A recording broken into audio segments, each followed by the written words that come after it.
Tervist! Et tomatit või tomateid? Vaatame. Kui ma küsin, et mitu tomatit sa tahad? 1, 2, 3, 4. Kui ma küsin mitu, siis mul on hästi selge ja konkreetne vastus. Näiteks ma tahan 4 tomatit. Sina näed, et siin on 4. Mina näen, et siin on 4. Ehk siis ma tahan 4 tomatit. Kui mul on nüüd mitu kilo, samamoodi 2 kilo on alati konkreetne. 2 kilo on 2 kilo. Mina saan aru 2 kilo, sina saad aru 2 kilo. Olgu, mitmuse osastav. Ehk siis, mitu kilo tomateid sa tahad? Väga huvitav. Tomateid. Ahah, ma tahan 2 kilo tomateid. Mitmuse osastav. Kui sa oled turul ja vaatad, et seal on müügil tomatid, siis sina soovid 2 kilo nendest tomatitest, kõikidest tomatitest. Ja sellepärast sa ütled, et ma soovin 2 kilo. Jah? Kas tundub loogiline? Nii.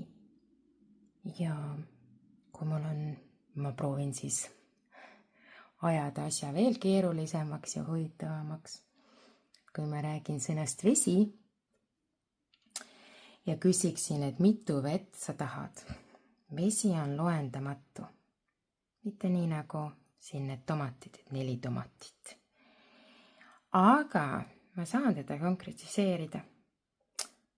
Ma saan öelda 2 pudelit kõigest sellest veest.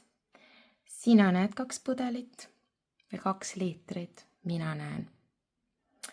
Kogu sellest veest 2 pudelit vett või siis 2 liitrit vett. Näete, hästi konkreetne kuju on siin isegi see pudeli kuju. Kui mul on nüüd sellised küsimused, et mitu liitrit vett peaks päevas jooma või palju vett peaks päevas jooma. Et sellest mitu ja palju ma teen ühe eraldi video, aga nüüd kiiresti. Et kui ma küsin mitu liitrit, siis ma tahan hästi konkreetselt teada, mitu liitrit. Kui ma küsin palju vett, ma võin ka vastata 2 liitrit, aga ma võin vastata, jaa, tuleb juua palju. Kui palju on palju?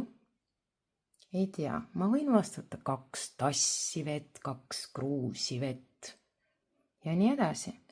Kas siin on mitu liitrit? Siin ma saan väga konkreetselt öelda, et 2 liitrit vett, 3 liitrit. Oi, seda on palju.